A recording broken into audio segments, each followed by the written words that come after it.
अच्छा सर, एक बात और अपन नेक्स्ट करते हैं कि बीमारी की अपन बात कर रहे हैं, स्ट्रेस से बीमारियाँ हो जाती है। फिर एक बात जो पुरानी अपन वापस भूल गए हैं, उसको वापस लेके आता हूँ। आजकल तो क्या होता है कि दवाई ले लो तुरंत। जैसे ही बीमार हुए, एक कॉम्बीफ्लैम ले लो, एक डोलो ले लो, तुरंत ठीक हो जाएगा। बट हमारे जो पेरेंट्स हैं, वही बोलते थे खिचड़ी खाओ, दलिया खाओ, इससे थोड़ा ठीक होना, तुमको देखना कल फ़र्क पड़ने लग जाएगा। तो इसके पीछे क्या लॉजिक है? Beautiful question. इसमें 2 चीज़ें हैं इसमें भी जानने वाली। पहला तो ये कि मेरे इस स्टेटमेंट से ये मैसेज ना जाए कि दवाई नहीं लेनी है। हाँ। क्योंकि मुझे नहीं पता कि आप कितने बड़े चैलेंज में हैं और कल को आप कहें कि आपने बोला था दवाई नहीं लेनी, मैं इसके अगेंस्ट हूँ। मैं बोलता हूँ कि आपको कोई भी चैलेंज है, दवाई ज़रूर ले लो, ठीक है, मुझे नहीं पता आपका इंटरनल सिस्टम कितना स्ट्रॉन्ग है, इम्यूनिटी कितनी है, क्या है, मुझे नहीं पता। हाँ। लेकिन उसके साथ ऐसा कुछ काम करो जिससे कि वो दोबारा ना हो। जैसे एक इंसान मुझे मेरे पास आया, बोला सर मैं सिर दर्द होता है तो मैं सेरेडॉन खा लेता हूँ सर। तो क्या ठीक है? मैंने कहा सर ये कितनी बार खाते हो? अगर तो ये साल में 1 बार होता है और कर लेते हो तो बहुत ठीक है। लेकिन अगर आप हर 10वें दिन ये काम कर रहे हो तो इसका मतलब जो चैलेंज था वो तो आपने ठीक ही नहीं किया। दवाई ने क्या ठीक किया फिर? आपने तो उसको टाल दिया। तो मैं कहता हूँ कि अपने इंटरनल सिस्टम के ऊपर काम करना ज़रूरी है। जैसे हमारे पेरेंट्स बोलते थे कि खिचड़ी खा लो, दलिया खा लो, रेस्ट कर लो। हम अगर अपनी बॉडी को हील करने की एक एबिलिटी जो उसके पास है, अगर हम उसको मौका दें, तो वो वाक़ई हमारे लिए कुछ कर सकती है। एक पहला एग्ज़ाम्पल कि कुछ लोगों ने आपके ऊपर अटैक कर दिया राइट। और आपने अपने दोस्त बुला लिए। अब वो आपने उनसे बच तो लिया, लेकिन अगली बार जब वो दोस्त नहीं है या भाई नहीं है, तो क्या होगा? तब तो वो इतना बुरा मारेंगे, क्योंकि पिछली बार आपने उनको पिटवाया था। समझ रहे हैं? ये सेम चीज़ अप्लाई होती है यहाँ। आपने जो आपके अंदर चैलेंज कुछ भी आया, एक माइनर सा हेडेक भी आया सर चाहे, बड़ी से बड़ी डिज़ीज़ कैंसर आई या कुछ भी आया, आपने उसके लिए सिर्फ़ बाहर से कुछ किसी को बुला लिया, जिससे कि आपकी अंदर की जो शक्ति थी लड़ने की, वो डेवलप नहीं हुई। मैं ये नहीं कहता हूँ कि बीमारी किसी को नहीं आएगी, आ सकती है किसी को भी, मुझे किसी किसी को भी कुछ भी हो सकता है। लेकिन क्या हमारे पास वो इम्यूनिटी है जो उस बीमारी से लड़े? तो जो हमारे पुराने लोग ये हल्का खाने को बोलते थे, इसका एक बहुत बड़ा साइंटिफिक रीज़न था, जो आज मेडिकल साइंस प्रूव कर रही है। जैसे मैंने आपको बताया, अब दूसरे एस्पेक्ट पे आते हैं। जैसे मैंने आपको बताया कि हमारे पास 11 सिस्टम्स हैं लगभग। हुँ। हमारा नर्वस सिस्टम है, एंडोक्राइन सिस्टम है, हमारा कार्डियोवैस्कुलर सिस्टम है, ऐसे ही हमारे पास एक सिस्टम है डाइजेस्टिव सिस्टम ज़रूर। अब हमारी बॉडी की सबसे हमारे पूरे निज़ाम की सबसे पहली नीड यही है कि हम ज़िंदा रहें। और उस ज़िंदा रहने का सबसे बड़ा प्रोसेस ये है कि जो हम खाते हैं, उस खाने को पचाने के बाद उससे जो एनर्जी बनेगी, वो एनर्जी बॉडी स्टोर करेगी या यूज़ करेगी ज़िंदा रहने के लिए। और दूसरी हमारी बॉडी की नीड है रिप्रोडक्टिव सिस्टम को सही रखना। इसीलिए इंसान खाने और सेक्स 2 ही चीज़ों में फँसा हुआ है बस। मतलब उसको या तो एब्सोल्युटली। रिप्रोडक्शन करना है या अपने आप को ज़िंदा रखना है। ये इंसान की नहीं बात कर रहा हूँ, ये उसके इंटरनल मन की बात कर रहा हूँ, उसको ये 2 ही चीज़ें पता है। तो जब भी हम बहुत ज़्यादा खाना खाते हैं, तो हमारे शरीर के बाकी सारे सिस्टम्स सुस्त पड़ जाते हैं। क्यों? क्योंकि बॉडी को पूरी की पूरी एनर्जी डाइजेस्टिव सिस्टम को भेजनी है। सर कभी आप दौड़ते हैं? हाँ, तो जब आप दौड़ते हैं तो आपका ब्लड फ्लो तेज़ हो जाता है, आपकी हार्ट बीट बढ़ जाती है। क्यों? क्योंकि बॉडी इतनी इंटेलिजेंट है कि उसको पता है कि इससे कॉप अप करने के लिए आपको हार्ट बीट बढ़ानी पड़ेगी, तो वो पूरी एनर्जी, पूरा ब्लड फ्लो आपके कार्डियोवैस्कुलर सिस्टम की तरफ भेज देता है। राइट। उस टाइम पे आपका डाइजेशन नहीं होगा। उस टाइम पर बाकी काम नहीं होंगे। उस टाइम पर पूरी एनर्जी कहाँ है? कार्डियोवैस्कुलर सिस्टम के पास। बाकी सब चीज़ें सुस्त पड़ जाएँगी। ठीक वैसे ही जब आप खाना खाते हैं और खाने के बाद क्या मज़ेदार लस्सी पियो, क्या एकदम पूरा पेट, आप नोट करना आपको नींद आएगी। सांप की तरह लगता है कि हाँ, हाँ। बस पड़ जाओ कहीं पे। होता कि नहीं? ये क्यों है? बॉडी से एनर्जी बॉडी में तो एनर्जी सर आनी चाहिए थी, ये उल्टा क्यों हो रहा है? क्योंकि अब आपकी पूरी प्राण ऊर्जा आपके डाइजेस्टिव सिस्टम के पास गई है उस खाने को पचाने के लिए, इसलिए शरीर में लेथार्जी आ गई। तो हमारे पुराने लोग बोलते थे जब भी बीमार हो खिचड़ी खाओ, दलिया खाओ, उपवास करो, ताकि जो प्राण ऊर्जा है, जिसने शरीर को ठीक करना है, वो सारा दिन खाना पचाने में ही ना लगी रहे। वो आपके शरीर के लिए अवेलेबल हो। खिचड़ी खाई आधे घंटे में पच गई, चिकन खाया 48 घंटे तक पड़ा रहा पेट में, आंतों में, और ऊर्जा उसको चाहिए पचाने के लिए। मैं वेज या नॉन-वेज से कंपैरिज़न नहीं कर रहा हूँ, मैं हल्के और भारी से कंपैरिज़न कर रहा हूँ। इनफैक्ट कोई आपने पनीर भी खाया है तो उसको भी डाइजेस्ट करने में शरीर को 6 से 8 घंटे चाहिए। लेकिन वहीं आपने एक खीरा खाया, क्यूकम्बर खाया, ककड़ी खाई, टमाटर खाया, उसको डाइजेस्ट करने में कितनी देर चाहिए? सिर्फ़ आधा घंटा। आपने खिचड़ी खाई 1 घंटे में, 1 घंटे में जब वो डाइजेस्ट हो गया, बॉडी की एनर्जी कहाँ है? बॉडी के पास वापस शरीर को हील करने के लिए। पुराने लोग साइंटिफिक थे, इसलिए वो कहते थे, डॉक्टर के पास भी जाओगे, अच्छा डॉक्टर ज़रूर ये बात बोलेगा कि खिचड़ी खानी है, दलिया खाना है और क्या करना है? सोना है। फुल रेस्ट करना एकदम। फुल रेस्ट पता है क्यों करना है? क्योंकि जो थोड़ी देर पहले हम डीप स्लीप की बात कर रहे थे ना, अगर हम डीप स्लीप में जाते हैं, तो डीप स्लीप में जाने से हमारी इम्यूनिटी बूस्ट होती है। हमारी बॉडी एक सेल्स होते हैं सर, जिसको हम लोग टी सेल्स बोलते हैं। इनका नाम है टी लिम्फोसाइट्स। ये व्हाइट ब्लड सेल्स का एक प्रकार है। ये कब एक्टिवेट होते हैं? जब हम डीप स्लीप में जाते हैं। डीप स्लीप, डीप स्लीप का मतलब क्या है कि शरीर का पता ही नहीं, ढोल बजा लो क्या है। तो जब हम शरीर से डिटैच हुए, मेंटल एनर्जीज बहुत लो हो जा बहुत माइंड की फ्रीक्वेंसी लो हो जाती है। Beta, alpha, theta, delta, gamma brain waves होती हैं। बीटा सबसे तेज, उसके बाद अल्फा, उसके बाद थीटा, उसके बाद डेल्टा। जब हम डीप स्लीप में होते हैं तब हम डेल्टा की स्टेट में होते हैं, जिसकी वेवलेंथ है 0.5 से 4 के बीच में। 0.5। और जब नॉर्मली अब हम बात कर रहे हैं, तो इस टाइम पर मैं तो होऊंगा 40-50 के आसपास और आप हो गए 20, क्योंकि मैं थोड़ा वीर रस में हूं इस समय। तो अभी हम इस स्टेट में हैं।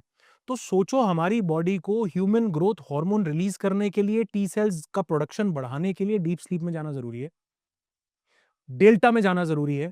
इसीलिए डॉक्टर बोलता है कि ज़्यादा सो, रेस्ट करो, क्योंकि हीलिंग होगी, और हल्का खाओ ताकि वो जो हीलिंग हो उसकी एनर्जीज़ बॉडी के लिए अवेलेबल हो। बहुत बढ़िया सर। अनुराग सर है ना, मेरे को इसी बात पे एक बहुत एक डीप थॉट आया है, और वो जो गाँव-गाँव तक पहुँचना चाहिए, शायद वो नहीं पहुँच पा रहा है। मेरा एक कारपेंटर था, कारपेंटर पहले मेरे साथ काम कर रहा था, फिर वो एकदम से चला गया, फिर वो वापस आया। मैंने कहा, "क्या लगा रखा है यार भाई ये?" तो बोलता है कि यार, वाइफ़ को ना अर्थराइटिस हो गया है, गठिया रोग हो गया है। मैंने बोला, "कैसे?" बोला, "यार 2 साल से परेशान है सर, उठ ही नहीं पा रही है, लग ही नहीं पा रही है।" फिर एक और फ्रेंड है, तो जो सिटी में रहता है, तो डॉक्टर के पास गए। डॉक्टर के पास पहुँचे, अर्थराइटिस है, पता चला कि भई आरएच फैक्टर पॉज़िटिव है। बोले, "खानदान में किसी को था?" बोला, "खानदान में किसी को नहीं था।" तो भई कैसे हो गया? बोला, "ये तो आपका बैड लक है।" तो बैड लक है। अब एक बात बताओ, ये बीमारी है ना, एक्चुअली बहुत अंदर डीप तक फैली हुई है। गाँव-गाँव में तो आप चले जाओगे तो बहुत है, पर आज शहरों में तो क्या दवाई-ववाई देते हैं, कुछ आपको वीकली दवाई देंगे, मंथली दवाई देंगे, उससे आपका थोड़ा वो कंट्रोल हो जाता है। बट ये आरएस फैक्टर के कारण आपके उँगलियाँ मुड़ जाती है, आप घुटने बिल्कुल काम करना बंद कर देते हैं। तो ये बीमारी जो है, किसी एक ट्रिगर पॉइंट के कारण, क्योंकि बैड लक बोला डॉक्टर ने, डॉक्टर को पूछा गया कि क्यों हुआ? डॉक्टर बोलता है कि देखो, इसका कोई मेडिकल साइंस में तो प्रूवन नहीं है कि ये बीमारी इस वजह से ही होगी, खाने-पीने से ही होगी या जेनेटिक ही होगी, कोई प्रूवन रिकॉर्ड नहीं है। अब तो आदमी का तो टेंशन होगी, ये तो भगवान है, नहीं है, वो तो कन्फ्यूज़न में आ जाएगा। तो क्या ये बताओ कि ये अर्थराइटिस जो है, गठिया की बीमारी, किसी स्ट्रेस की वजह से हुई है, ट्रिगर पॉइंट की वजह से? अगर हुई है, तो क्या इसको डीप थॉट के थ्रू, मतलब गहरे विचारों के थ्रू अंदर जाके ठीक किया जा सकता है? और अगर मेरी बात कहीं गाँव-गाँव तक पहुँच गई नहीं, तो मेरा धन्य भाग हो जाएगा कि ये मेरी वजह से कुछ बात पता चली और वो लोग ठीक हो गए। बहुत अच्छी बात है। अभिषेक, पहले तो ये गाँव-गाँव से ज़्यादा शहर-शहर तक पहुँचनी चाहिए, क्योंकि वहाँ पर इस चीज़ को ज़्यादा इम्प्लीमेंट कर लेने की ज़रूरत है। हाँ। तो इसकी 2 फैक्टर्स मैं आपको बताता हूँ। पहला तो ये कि हमको जो भी डिज़ीज़ हो रही है, उसमें बहुत ज़्यादा चांसेज़ ये हैं कि उसको क्रिएट करने वाला हमारा मन है। इसीलिए आज मैं बोलता हूँ, क्रॉनिक इलनेसेस जो हो रही हैं, उनमें बहुत बड़ा उनको साइकोसोमैटिक डिजीज़ेज़ बोला जा रहा है। और इसी से हमने अपने वीडियो की शुरुआत की थी, जहाँ मैंने बोला बायोसाइकोसोशल मॉडल बनाया गया, जिसमें देखा गया कि बायोलॉजिकल सिस्टम पर जो इम्पैक्ट हो रहा है, वो साइको और सोशल सिस्टम के कारण हो रहा है। हमारी साइकी क्या कर रही है, लेकिन हम साइकी को भी स्टडी नहीं करते और सोशल फैक्टर्स को भी स्टडी नहीं करते। हम किसको देख रहे हैं? शरीर को। क्यों हुआ? आपका बैड लक। मतलब ये तो बड़ा, ये तो कोई ट्रस्टेड आंसर ही नहीं है ना। हाँ, मतलब ऐसी ही एक लेडी की बुक मुझे पढ़ने को मिली, जब मैं ये अपने इवेंट्स के दौरान, मैं लोगों को, ये हमारे इवेंट्स में लोग आते थे तो मैं उनके साथ, मुझे एक बुक पढ़ने को मिली। उस बुक का नाम था you can heal your life. मेरी आज भी फेवरेट बुक्स में से एक है वो। लुईस हे ने वो बुक लिखी। लुईस हे कौन? क्या कोई बड़ी फेमस पर्सनालिटी नहीं, लेकिन उन्होंने बुक क्यों लिखी? उनको कैंसर हुआ और उनके कैंसर को उन्होंने खुद ठीक किया। हुँ। अब ये कैंसर क्यों हुआ? उन्होंने उसके पीछे ना, जब वो ठीक हुई तो उन्होंने इस चीज़ के ऊपर बड़ी गहरी स्टडीज़ की। बहुत सारी बुक्स हैं, एक माइंड टू मैटर है, एक बॉडी कीप्स द स्कोर है। बॉडी कीप्स द स्कोर में भी यही बताया गया कि आपके माइंड में जो भी थॉट्स चलते हैं, बॉडी उसका ना, body keeps the score of that particular emotion and feeling. Body उसको स्टोर करती है। तो लुईस ने अपनी बुक में स्पष्ट किया है, इनफैक्ट 148, शायद पेज नंबर 138 या 48 पेज नंबर से उन्होंने लिस्ट दी है बकायदा 1000 से ज़्यादा बीमारियों की। एक्ने है, रूमेटॉइड अर्थराइटिस है, इनफैक्ट कोल्ड है, कफ, 1000 से ज़्यादा, कैंसर से लेके खाँसी-ज़ुकाम सबकी लिस्ट दी है कि ये बीमारी क्यों हो रही है। जैसे मैं आपको कुछ एक एग्ज़ाम्पल देना चाहूँगा। जब किसी इंसान की ज़िंदगी में उसके परिवार का बोझ रिस्पॉन्सिबिलिटीज एकदम से कंधे पे आ जाएगी ना, उसको सर्वाइकल और कंधे में दर्द हो जाएगा सर। प्रूवन है सर ऐसा? 100%। मेरे पास मेरा एक सेशन होता है मेंटल डिटॉक्स के नाम से, वहां पर अब तक लगभग 1 लाख से ज्यादा लोग उस सेशन को कर चुके हैं। 1 लाख? 1 लाख, हाँ, 1 लाख से ज्यादा लोग उसको अटेंड कर चुके हैं। वाओ! 1 लाख बहुत बढ़िया सर ये तो। लोग सर वहां पर आते, मैं वहां पर कुछ विजुअलाइजेशंस करवाता हूँ और लोगों को आधे घंटे के अंदर बहुत सारी चीजों में बहुत बड़ा डिफरेंस मिलता है। मैं उस सेशन में पर्टिकुलरली बात ही इस चीज की करता हूँ, और वहां पर लगभग मैं ये बोलूंगा, अगर 70-80% तो गलत होगा, 99% लोग इस बात की हाँ भरते हैं कि हाँ सर, परिवार का बोझ आ गया, सर्वाइकल नहीं जा रहा। सर मैं डिक्लोफेनिक खा खा के परेशान हो गया हूँ सर, पीठ का दर्द जा नहीं रहा है। मैंने कहा जिस दिन ये रिस्पॉन्सिबिलिटी जो आई है इसको एक्सेप्ट कर लोगे, पीठ का दर्द चला जाएगा। लोग चमत्कृत होते हैं सर। 100 में से 99 तो नहीं कर पाते, वो तो उसी ट्रैप में रहते हैं, लेकिन जो एक कर लेता है वो कहता है सर मैंने इसको एक्सेप्ट किया, मेरा पीठ का दर्द गायब हो गया। और उस लुईस ने बकायदा इसको कैटेगराइज किया है कि अगर यहाँ अपर बैक में पेन है तो इसका मतलब रिस्पॉन्सिबिलिटीज का बर्डन है, सर्वाइकल है। दवाई खाते रहो, ठीक नहीं होगा। मैं दवाई को कंडेम नहीं कर रहा हूं, मैं कह रहा हूं उसका रूट कॉज है ही नहीं दवाई में छुपा हुआ। रूट कॉज का ट्रीटमेंट दवाई क्या कर रही है? थोड़ी देर के लिए दर्द भुला दे रही है। ठीक किसको करना है? जहां से वो पैदा होके आ रहा है। आप कह रहे हो जी मैंने एक समंदर से पानी आ रहा था, मैंने 4 मग पानी लेके बाल्टी में डाल दिया, मेरे यहाँ वो थोड़ी देर में फिर पानी आने लगेगा। आपने रूट तो देखा नहीं ना। दूसरा वो बोल रही है अगर आपके लोअर बैक में पेन है, लोअर बैक में, ये जो रीढ़ की हड्डी, जो स्पाइनल कॉर्ड, ये किस चीज को दर्शाती है? ये दर्शाती है मेरी लाइफ की स्टेबिलिटी को। ये मेरी स्टेबिलिटी है सर, मेरी रूट को जो स्पाइनल कॉर्ड है। मैं अगर ये ठीक नहीं होगी ना, मैं बैठ नहीं पाऊंगा सर, व्हील चेयर पर चला जाऊंगा।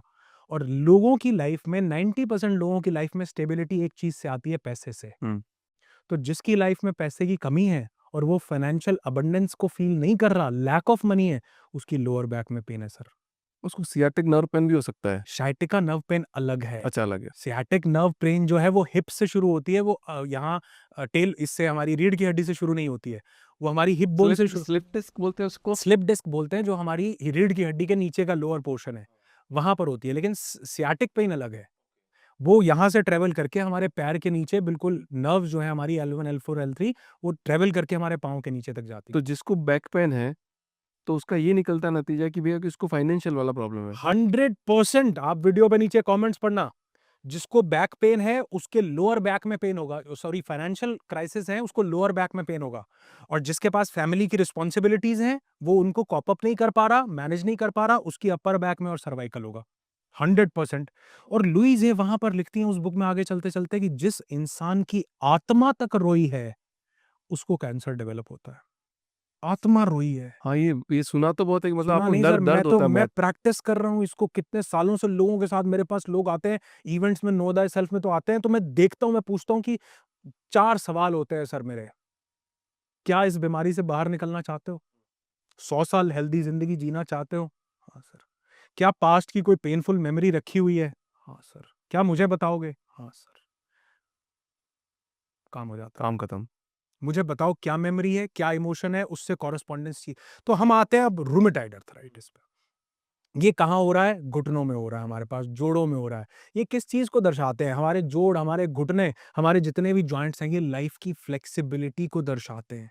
तो अगर मैं अपनी लाइफ में फ्लेक्सिबल नहीं रहा, रिजिड हो गया, ईगो आ गई, या कल को मेरी जिंदगी में क्या होगा मैं उसको लेकर के बहुत परेशान हूं, तो मैंने अपनी लाइफ के उस फ्लेक्सिबिलिटी को खो दिया।